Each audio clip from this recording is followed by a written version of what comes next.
Mwaramutse neza mwese.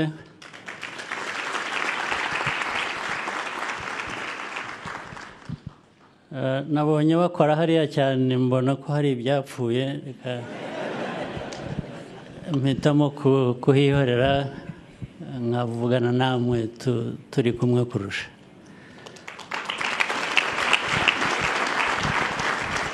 Ndizera ko mwaramutse neza mwese kandi mwatangiye umwaka neza kugeza ubu, ariko igihe kinini cy'umwaka kiracyari imbere. Ndibwira ko nabwo byose bizagenda neza. Ubwo ngira ngo mbashimire ko mwadutumiye kuza kuba turi hamwe namwe muri uyu mwanya wo gushima no gusangira ibitekerezo bitandukanye. Turabyishimiye kandi iteka turabyishimira. Nagira ngo mbafashe cyangwa mumfashe kwakira n'abashyitsi bavuye hirya no hino, nabo bari hano kwifatanya natwe.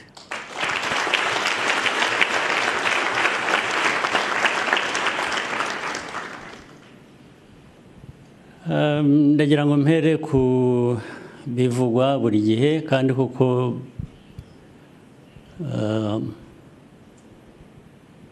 nk'abantu n'ibikorwa byacu n'inshingano dufite, hari byinshi bihora bigomba gusubirwamo buri munsi, buri gihe ntiturambirwe, kubera ko nk'abantu ntabwo ibintu bifata umurongo uko byifuzwa ako kanya ngo birangirire aho, ndetse niba birimo no gukora n'amakosa abantu barayakora, ugakosora, ejo ukagerageza ugakora ibindi, ndetse ukaza gusanga amakosa yongeye yabaye. Hari ijambo riduhurije hano rero, ijambo ndetse rijyanye no kuba turiho.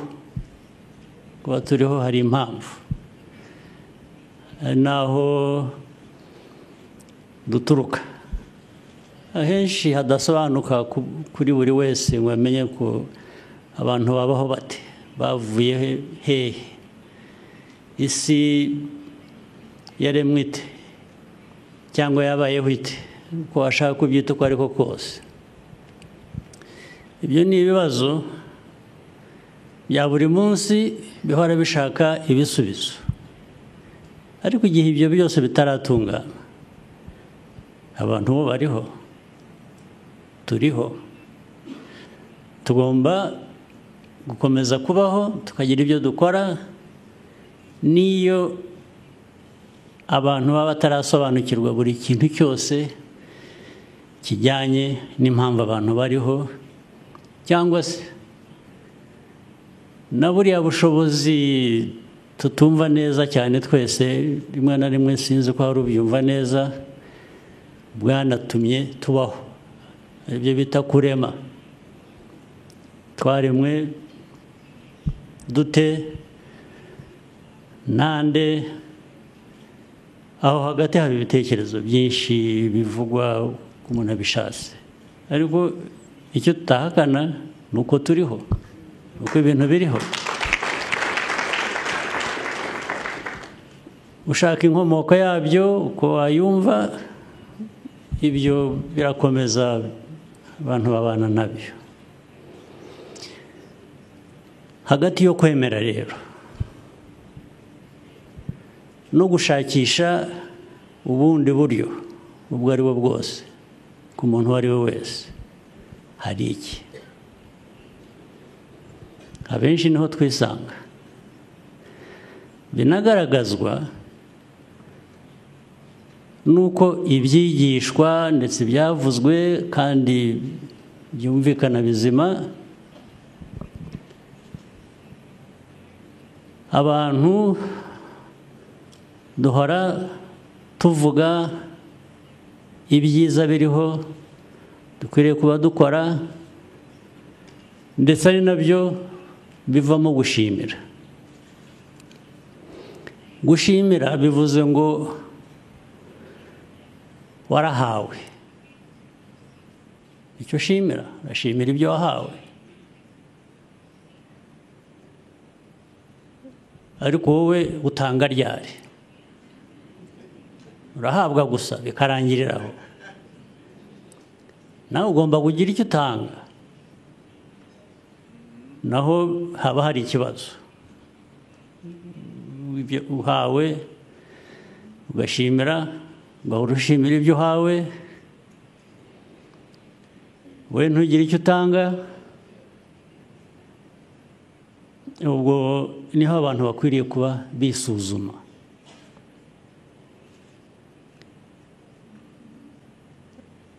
Ni naho rero haturuka muri ya nyigisho twumvise,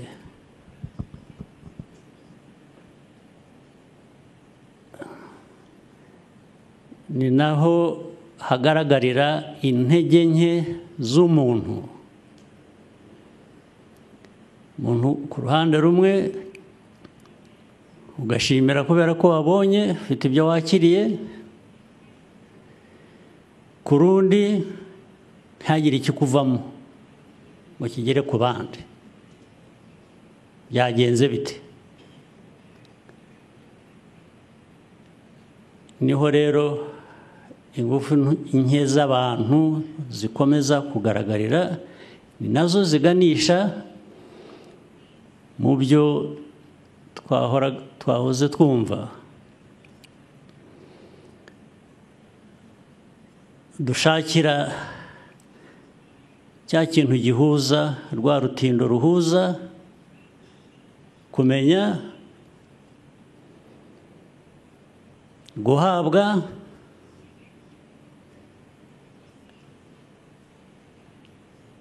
nawe gutanga. Gutanga ni kwa gukora. That is the doing. Iyo gap, icyo kinyuranyo kiri hagati gihora ari kinini cyane. Urutindo rugomba kubakwa hagati aho ni rurerure. Ntabwo rero dukwiriye no kubihunga. Hari abantu babihunga, bakabihungira mu ikuzo, kwikuza, ku buryo ndetse wowe ushaka kwerekana ko uruta abandi. Ariko ibyinshi kwa kwikuza, kwa gushaka kwerekana ko uruta abandi, biba mu mvugo gusa, ntabwo biba mu nkora, mu gukora. Ariko niho bikwiriye. Niba ushaka kuruta abandi, bive mu gukora, ubigaragaze, ndetse binagaragarire mu nyungu abandi babivanyemo. Iyo nabyita mu buryo busanzwe, mu magambo asanzwe,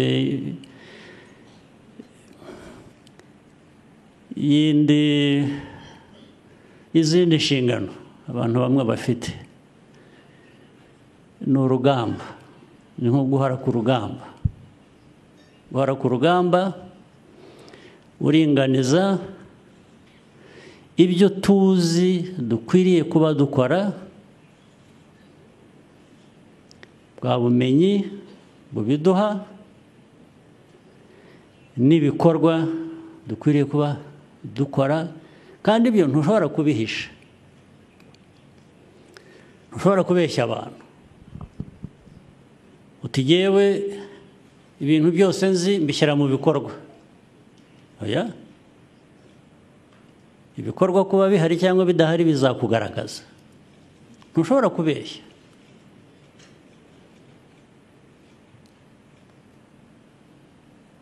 Niyo wabigerageza, abantu barakubaza batari ko imitima y'abantu wahinduye ukabajyana mu bikorwa bigaragaza icyavuyemo birihe ngomba kubyerekana. Iyo rero ni intambara ihoraho buri munsi. Reka mbaye nk'urugero rw'inshingano abenshi hano dusangiye tubamo. Mvanye gatoya mu bintu byo kwemera, ibintu by'idini, ibintu bijyanye mu buzima bwacu busanzwe twirwamo buri munsi. Nabwo ntitugatwarwe cyane ngo ugende ujye hejuru wibagirwe hasi. Ugomba kwibuka ukuri k'ubuzima ni hasi, ni hano ku isi niho turi. Ibindi byo mu kirere binakomeye cyane kubyumva neza, ibyo ni byiza, duhora dushakisha uko twabana nabyo byatuyobora byagira bite, ariko tujye twibuka ngo aho duhagaze niho habanza. Tuvuge nko mu nama ya leta, hari inzego nyinshi zitandukanye dukoreramo, z'ubuyobozi bw'igihugu, za politiki, iki bavuze amatora twanyuzemo, nayo mbashimira, nayo mwarayasengeye, ndetse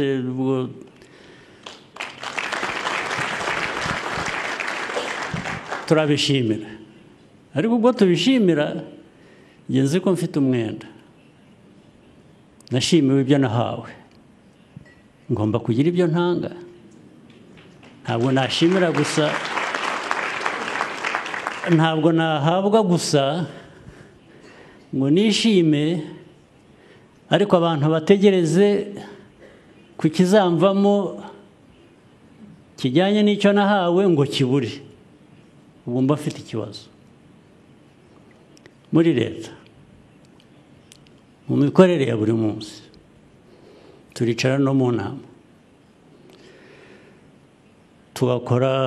tugafata ingamba z'ibizakorwa, bizabikora bizava he, abazabikora ni bande, tukabyumvikana. Ndetse tukongera tukicara, ibintu byose tukabishyira ku murongo. Umwe ashinzwe iki, undi ashinzwe iki, twagihuriyeho, twakiganiriye.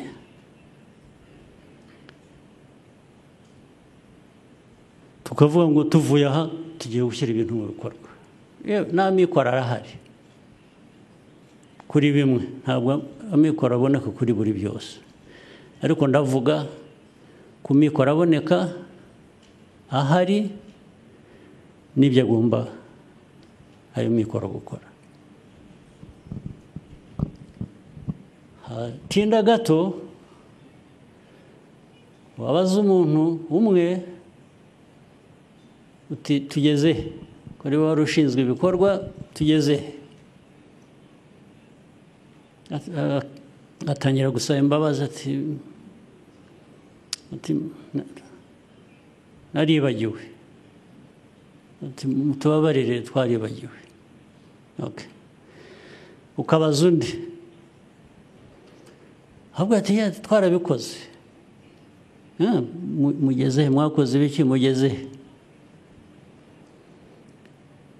Wajya ugasanga ibyo yakoze ni ibindi bitandukanye n'ibyo mwumvikanye. Utse ko wakoze ibintu bitandukanye n'ibyo twumvikanye, habaye iki? Ati nagira ngo turareba, ati nagize ngo, ati bikaba ibindi bintu birebire. Okay, niba waragize ngo, niba hari ikindi wabonye cyari kinyuranye n'ibyo twumvikanye kizima wagomba gukora, kuki se utasubiye inyuma ngo natwe twese tubimenye, tuvuge ko hari inama twungutse dukwiye kuba dukurikiza? Habaye iki? Mu ncamake, umuntu ahera ko asaba imbabazi gusa, ibyo rero ntabwo ari ikibazo kinini, ibyo birasanzwe, umuntu yakora ikosa, ibyo rwose kuri ibyo nta nubwo ari cyo kibazo. Ariko iyo bibaye rimwe ku muntu umwe akabisabira imbabazi, uwo muntu ejo bikongera bikagenda gutyo, ejo bikongera bikagenda gutyo, ntabwo biba bikiri ya makosa akorwa gusa kubera ko uri umuntu, kuko abantu bakora amakosa,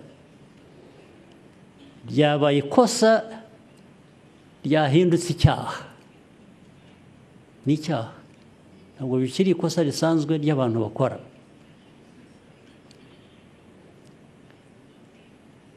Ibyo rero bigahoraho, ukwezi kugashira, umwaka ugashira, ibiri igashira, ari abantu basubiramo batyo buri munsi. Hari ubwo rero bigeraho noneho kwibaza ariko se amaherezo azaba ayahe, ku buryo bworoshye kandi abantu benshi bakunze kunyuramo, babiragiza ubushobozi bundi buturenze, ubwo babihunze, babiragiza, tukajya kubisengera, tukajya buriya ni ukubihunga, ntabwo ari ikindi, kuko ibyo usaba waranabihawe, ahubwo ntubikoresha, bigaragarira, there will be results or no results. nta rundi rubanza. Naho n'ujya gusaba, niyo wajya usaba abagatolika, niyo basoma n'iki amashapure, niyo wasoma amashapure 40, nta kizavamo, kubera ko ibyo uriho usaba urabifite, warabihawe, ahubwo ntubikoresha. Ahubwo nuko abo tunasenga cyangwa ibyo bwa bushobozi tutavugana nabwo ngo gutyo. Hari abavuga ko bavugana nabwo, ariko ngenzi ko bikigoranye, biragoranye. Ariko niba twavuganaga n'ubwo bushobozi ku buryo bworoshye gutyo, rwose buba butubwira batari urashaka iki, wansabye iki ndakiguha, ahubwo wagombaga kugikoresha kugira ngo ugere kuri iki, ntabyo wakoze, ubu urasaba iki, keretse niba unsaba ngo abe ari cyo ukigukorera. Nabyo rero ubu ni ikindi kibazo tugomba kwibaza rero, twebwe nk'abantu mu byo dushinzwe, mu bushobozi butandukanye dufite, ariko bufite aho bugarukira, ugomba gusubira inyuma, utari kumbikoresha iki. Ba bandi bavugaga who have arrived where there is no such arrival, kuko niyo mpamvu niyo waba wageze aho ashakaga, hari ahandi hagusaba kugera. Igihe uriho biragusaba guhora ubona aho ugomba kugera, ushaka kugira ngo uhagere. Nanone reka mbigarure mu buzima bwacu busanzwe nk'abantu. Inzego za leta reka mbe nzishyize uruhande, ariko hari n'ubuzima busanzwe bw'abantu, bw'imibanire, bw'imico, bw'imikorere, bw'ibiki. Murabizi hano, ndetse kenshi nidufata umwanya nk'uyu ujye tuviramo gushaka kugira ngo tubitware hanze hariya.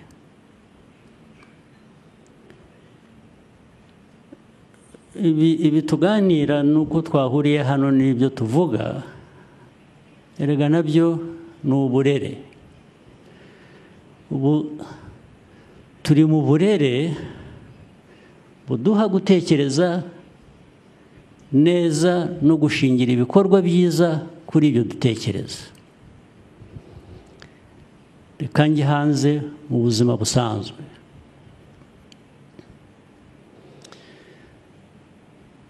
Mbona raporo hafi buri gitondo cyangwa se mu cyumweru mba mbonye nyinshi zimbwira ko abantu bifashe hirya no hino, ese mu gihugu abantu bafite barihaza bakigaburira, bafite ibyo kurya, twarejeje, cyangwa abantu barashonje, cyangwa izindi zikaza zimbwira ziva mu bapolisi zimbwira haraye habaye za agisida 20 n'izi ngizi kuva hariya muri bo 50% zabaye kubera ko bari basinze. Abantu baraye bicanye, hari abantu bapfuye bazi indwara, undi yazi iki, undi mugore yaratemwe n'umugabo we, rimwe na rimwe biba the other way around, ariko nibyo bikeya kurusha.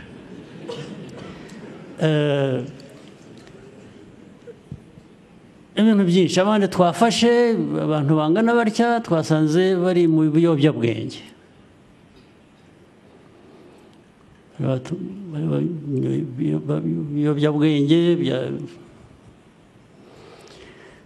imiryango yahungabanye,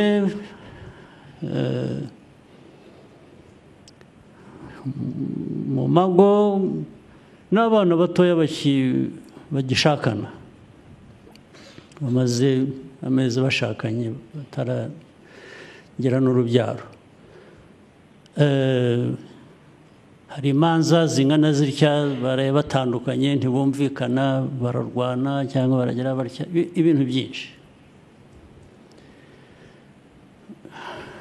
Dushatse rero kugira ngo twuzuze inshingano zacu, hari abatuyobora mu bintu by'amadini, inyigisho zishingira kuri ibyo ngibyo,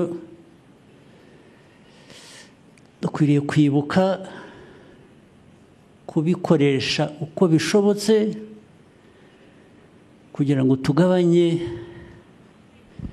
ibihungabanya umuryango nyarwanda. Kubikoresha uburyo ubwo ari bwo bwose. Iyo ubona umubare wa abana bashakanye ejo bundi b'imyaka 20, umwe n'9 undi n'5 bashakanye, n'uwa 30 abakiri muto, ibyo bashakaniye ntabwo ari intambara, ntabwo ari ukurwana hagati yabo ya buri munsi. Bashakanye bagira umuryango utuze, amahoro, ndetse umere neza, ugenda ukura. Ntabwo ari ukwirirwa abandi rero abana batoya ku mihanda, njya mbibona, njye nkurikira ibintu no kuri social media no ku intambara zirirwa zirihuza abana bato bambara ubusa bakajya ku muhanda bakambara ubusa, uwambara ubusa ararata iki undi adafite, twese tudafite. Kwambara ubusa, kwambara ubusa nta dini iribaho ryo kwambara ubusa, nta muryango ubaho kwambara ubusa. Ariko burya kwambara ubusa ntabwo ari bwa busa, burya bambaye ubusa no mu mutwe,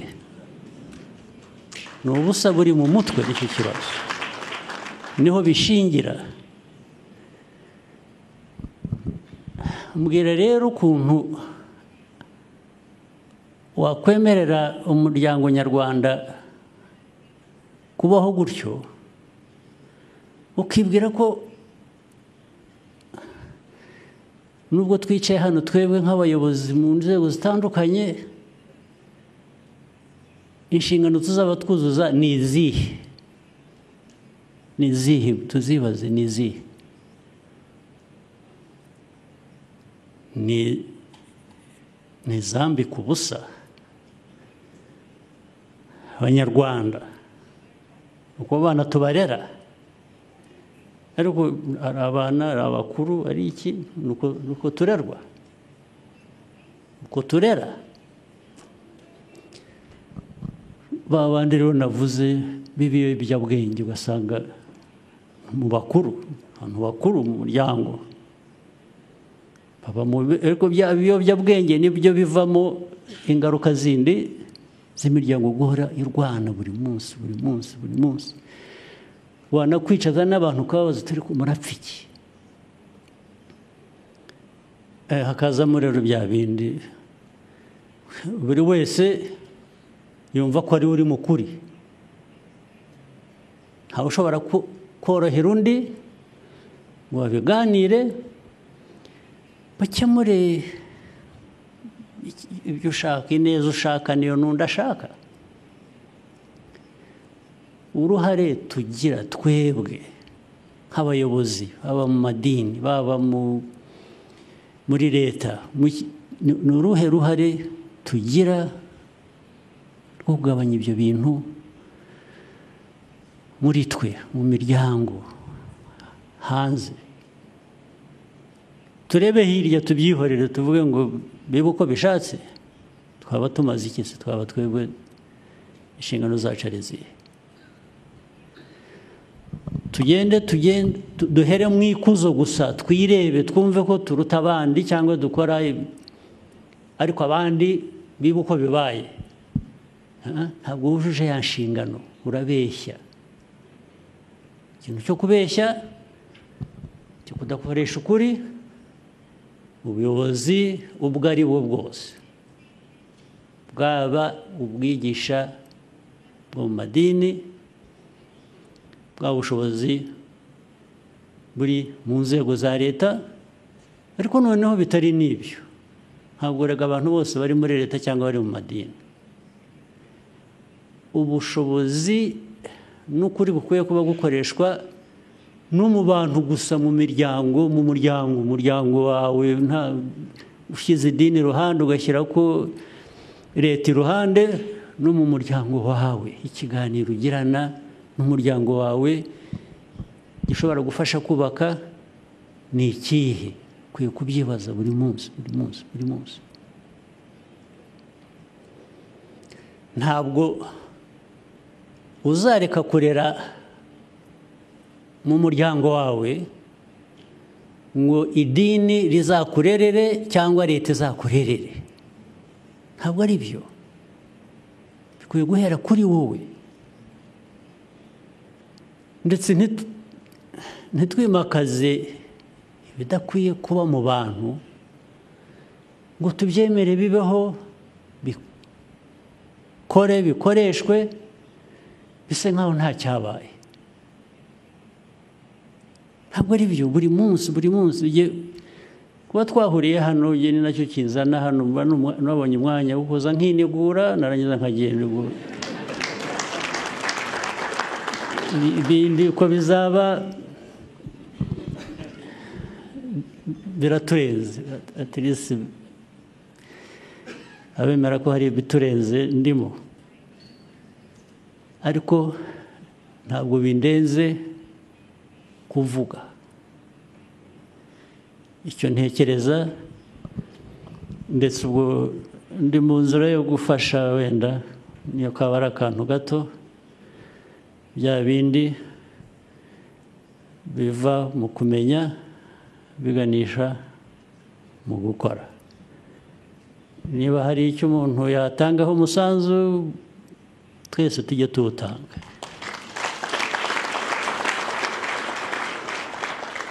Ariko ndabasabye, ibintu nababwiye mbona ntabwo nabishyize mu ukuri kwabyo kose, uko bingana ni byinshi. turasenya igihugu cyacu, turasenya igihugu turebera ibidakwiye kuba bikorwa, isindo, ibiyobyabwenge, indwano z'urudaca zitarangira buri munsi abantu baba bari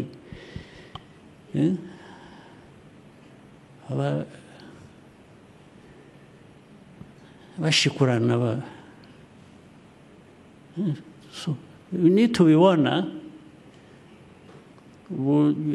nababwiye ko mbibona muri raporo mpabwa, ikintu cya mbere kinza mu mutwe ndabaza, ariko tugomba kuba dufite ibibazo mu buyobozi bwa leta ndetse n'ubw'abandi ntavuze, bigomba kuba bihari. Ngo hari ikibazo, tugisuzume rero, ntitukajye hanze gusa ngo tunyure hejuru y'ibintu, tuvuge neza, ndetse tube ibitangaza. Kuba igitangaza ni byiza, ariko kuba igitangaza ubigirwa n'abo wafashije nabo kuba baba igitangaza. Niba ntabo wafashije, ntukwiriye kumera neza ngo ube bihagije. Ukwiye kumera neza ubishingira ku bandi watumye bamera neza.